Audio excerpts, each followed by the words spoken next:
Greetings and salutations, fellow book readers. This is Mark.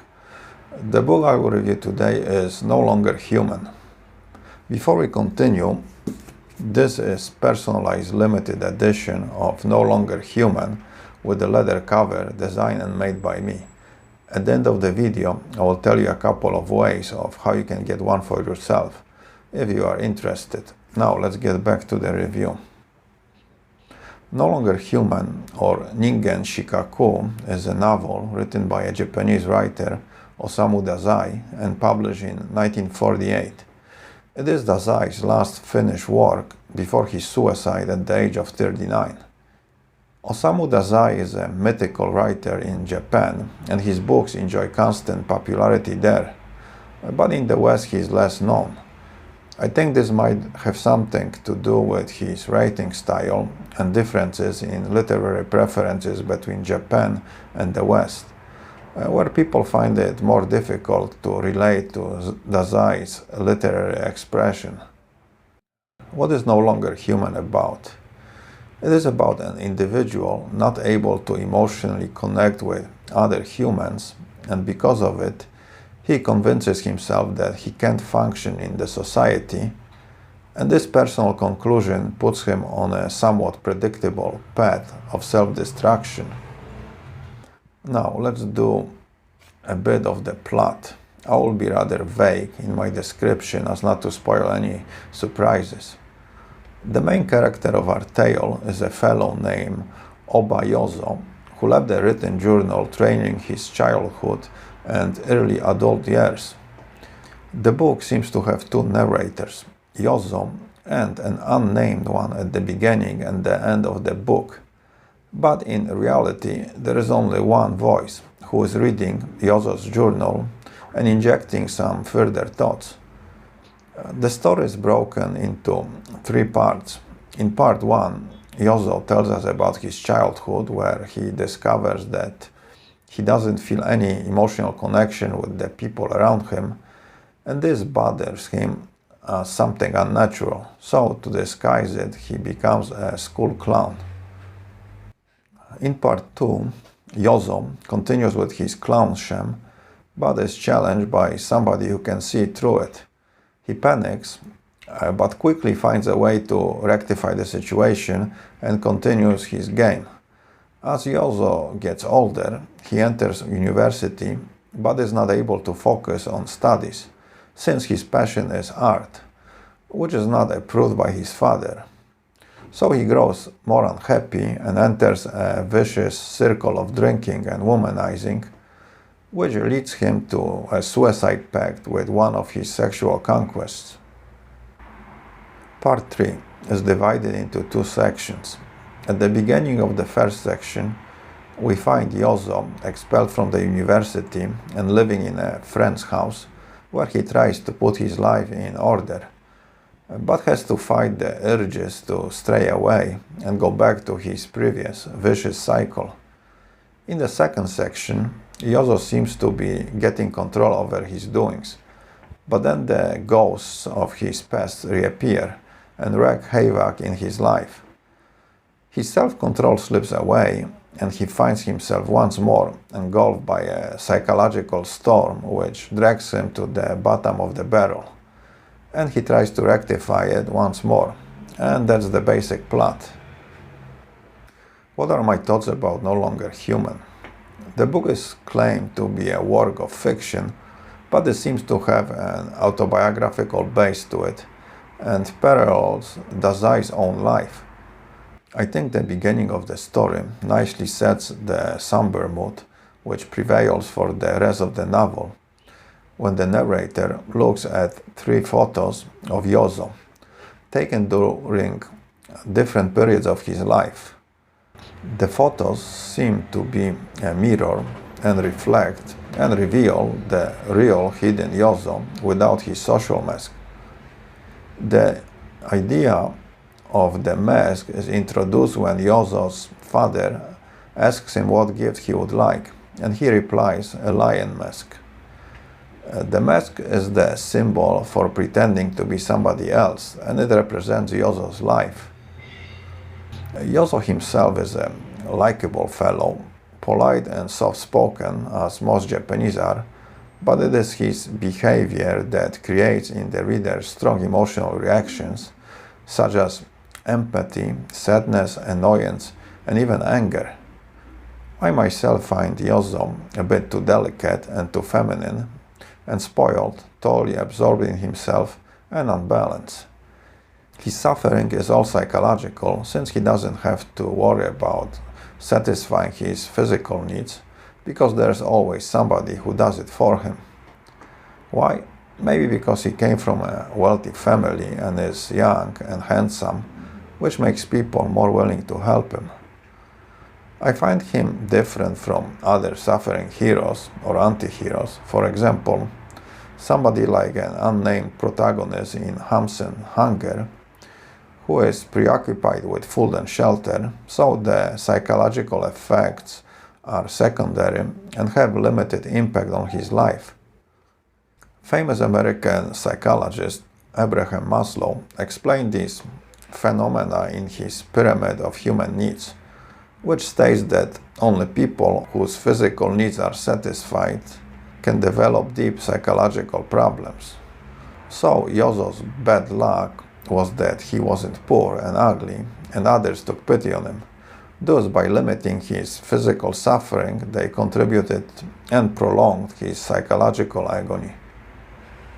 Yozo's emotional disconnection from other people is paired with deep dependency on others for his physical and psychological needs. And it is this dependency, not the disconnection, that seems to bother him the most. He says, "The girl was ugly, but would do me many favors, and I was tied to her by the feeling of gratitude." His disconnection is further aggravated by fear of people, but he finds prostitutes to be a good substitute or alternative for the humans, and uses them to satisfy his needs. As he explains in the book, "I never saw prostitutes as human beings, but as things, and felt safe in their arms. I would visit them to escape from the humans." Inside Yozo, there is constant internal struggle, and he wants to end it, but doesn't know how. He feels lonely, but is not a loner, and needs company and being accepted by others. He might seem a sociopath, but I think a sociopath would deal better with his condition than he does. To me, he is just a victim of life, unable to face ordinary social challenges, which makes him doubt his humanity. Perhaps Dazai's message is that doubting one's own humanity is what makes one more human. And this makes life difficult or even impossible in the world where most people themselves are disconnected from their own humanity. So the conclusion might be that it is not Yozo's disconnection from humanity, but his own humanity, which he was unable to recognize, that does him in. Basically, he couldn't disconnect from being disconnected and accept the brutal and cold truth about living. And also, he just had too much free time on his hands and no hobbies to occupy himself.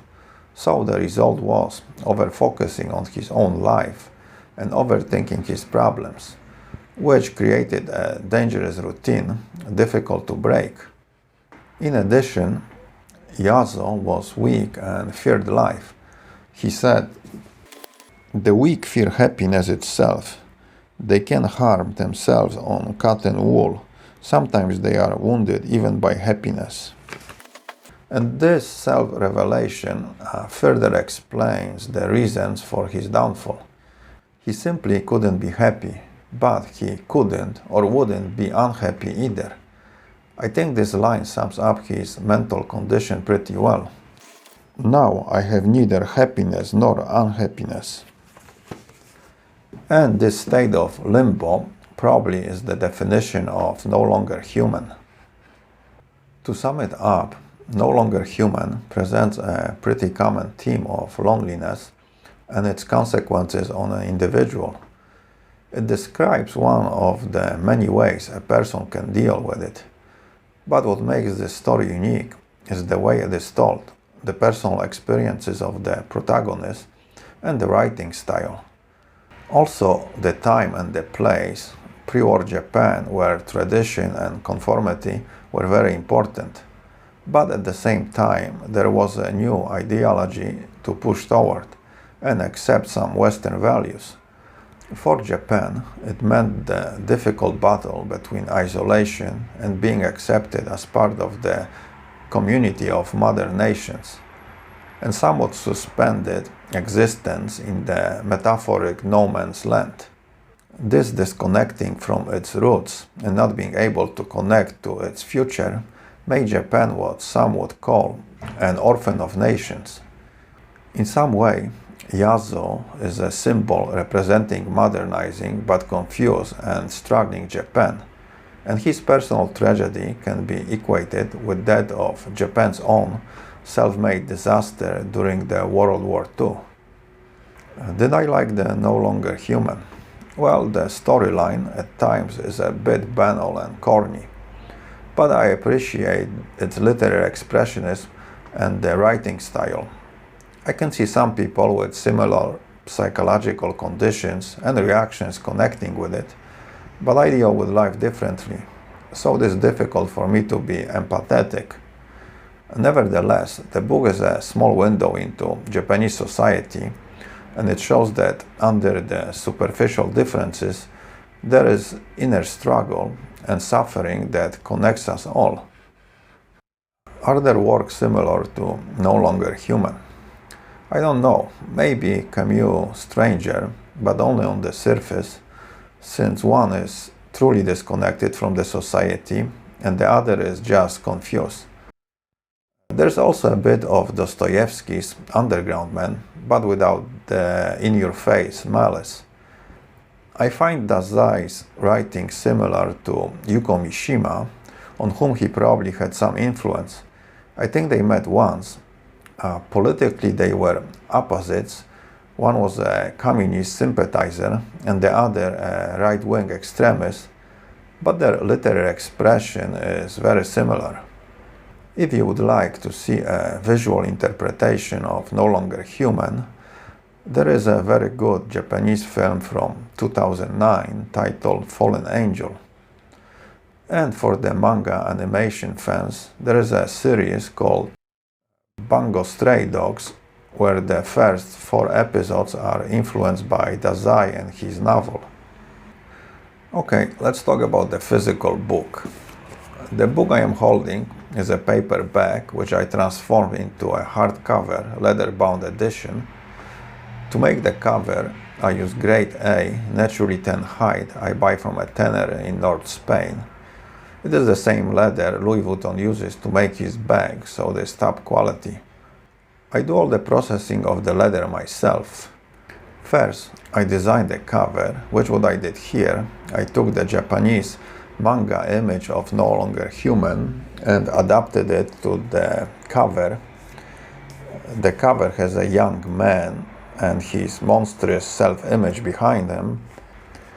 There is the title in Japanese and English, and this is the back of the book with the descriptive blurb. If you want to see a more detailed video where I explain how I transform paperback into leather-bound hardcover, click on the link in the description. I will make a maximum of 100 editions of each title. Each one will be numbered and initialed, and the numbers will go in chronological order from 2 up, since number 1 stays with me. The price will be around $100, so if you would like me to make one for you, you can click below on my email and send me a message.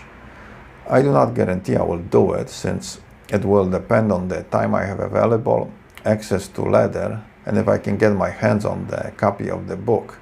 Now, if you're not willing to spend the $100 but you still want the book, what you can do is click below on the PayPal link and donate $3 or more to my channel, and for every 100 donations I will make a lottery and draw one name, and the winner will receive the book.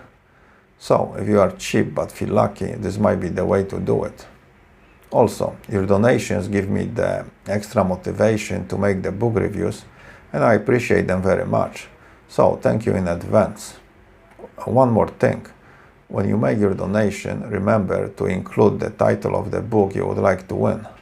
The book itself is beautiful. Visually, it has a very nice texture, it smells great, and the more you handle it, the more beautiful it will become. And it makes a great gift for yourself or somebody who appreciates books. So, if you want one, don't snooze or you might lose.